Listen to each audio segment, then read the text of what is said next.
না, এই ওয়ারেন্টের কপি আপনারা পাবেন না, এটা তো কোর্টে রিটার্ন যাবে। আচ্ছা, ঠিক আছে, কোর্টকে ব্যাক করে দেবো আমরা। ঠিক। আমাদের কাছে সার্চ ওয়ারেন্ট আছে, আমরা যদি কিছু অনৈতিক করে থাকি আপনারা তাহলে সেটা হ্যাঁ, আমরা ঠিক আছে, ওয়েলকাম। আমরা আগেও বলেছিলাম, এখনো বলছি সবসময় হোল্ডিং নাম্বার 5 বিএল নাম্বার বলেছে ওয়ারেন্ট আছে তোমার কাজ করবে।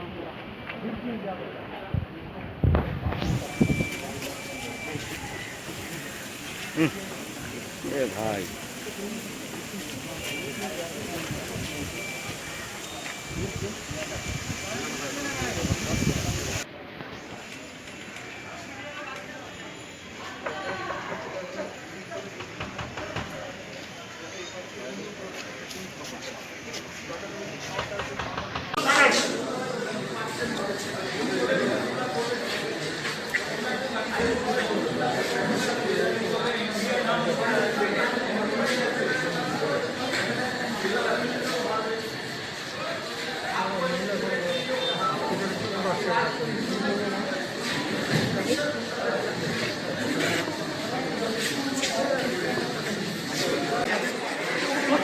তোমাকে নিয়ে না পারা যায় না।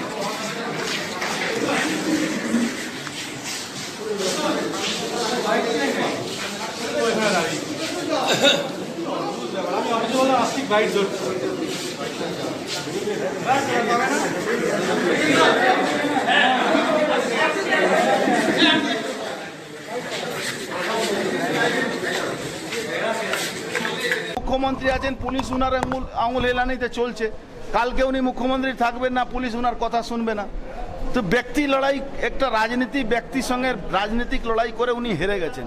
এবার ব্যক্তি লড়াইয়ের মধ্যে উনি হারবেন, কেন মানুষ, বাংলার মানুষ বুঝে নিয়েছে মমতা ব্যানার্জি শেষ টাইম চলে এসছে। আরও 3 মাস অপেক্ষা করছে বাংলা মানুষ, তার সঠিক জবাব দিয়ে 100% মেলাইন করার জন্য। কখনো বলছে কোঅপারেটিভ ব্যাংকে এই পুলিশ হানা করে 9 কোটি টাকা লোক তুলে নিল, বললো কি এখানে ব্যাংকটাকে তুলে দেওয়ার ধান্দা আছে। তারপরে মাননীয় প্রধানমন্ত্রী সমস্ত ব্যাংক, কোঅপারেটিভ ব্যাংকে উনি রিজার্ভ ব্যাংকে আওতা করে দিলেন। রিজার্ভ ব্যাংকে আওতা করার পরে এবার যাকে তাকে ধরছে, বলছে চলো তোমাকে ডিডিতে ডাকা হচ্ছে। ডিডি থেকে সাদা কাগজে সই করে পরের দিন একটা কেস করে দিচ্ছে। কেস করার পরে সেই লোক আবার গিয়ে কোর্টে বলছে কি আমি তো কোনো কেস করিনি, আমাকে জোর করে পুলিশ ধমকি দিচ্ছে, বলে তোকে গাঁজা কেস দিয়ে দেবো, হিরোইন কেস দিয়ে দেবো। এইসব এখানে চলছে। আমি তো বলছি অত রোজ রোজ আসার দরকার কি আছে? আসুক না, আমি এই বিল্ডিংটাই দিয়ে দিচ্ছি, পুলিশ কমিশনারেট এখানে মমতা ব্যানার্জি বসিয়ে দিক, এখানে রোজই তল্লাশি করুক, রোজই আসুক, এখানেই বসুক, আমরা অন্য জায়গায় বসে যাব, কোনো অসুবিধা নেই। কিছুদিন আগে দিলীপ ঘোষ বলেছিল আপনাকে খুন করবার জন্য পুলিশ নামক এক গুন্ডাকে।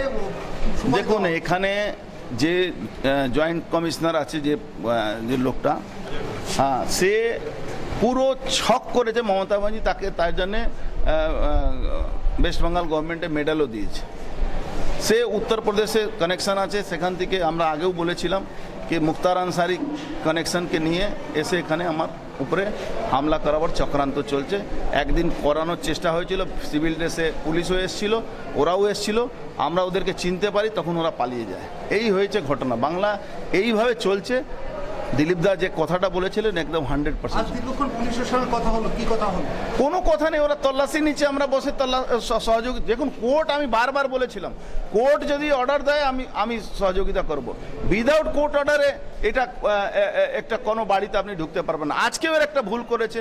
আমার এক বৌদি আজকে 2 মাস ধরে এখানে নেই, তার বাড়িতে ঢুকে গেছে তালা ভেঙে। কোর্টে তাদেরকে কৈফিয়ত দিতে হবে কোর্টে, এইভাবে তো চলবে না। এই মজদুর ভবনকে ওরা তল্লাশি নেবে, একটা কেস কানেকশন দিয়ে 73 নম্বর কেস কানেকশন, তো মজদুর ভবনকে তল্লাশি নি গিয়ে ওখানে গিয়ে তল্লাশি নিচ্ছে। তো এটা তো আইন নয়, আইন শাসন নেই। আপনি কোথাও চলে যাচ্ছেন, কোথাও গিয়ে করে দিচ্ছেন। যেখানে বীরভূমতে আপনার ইউনিভার্সিটি বিল্ডিং ভেঙে দেওয়া হচ্ছে, ওখানে পুলিশ নেই, এখানে পুলিশ পৌঁছে যাচ্ছে। তা আমি বলছি, স্বাগত জানাচ্ছি, পুলিশ এসে এই অফিসটাই বসুক, কোনো অসুবিধা নেই।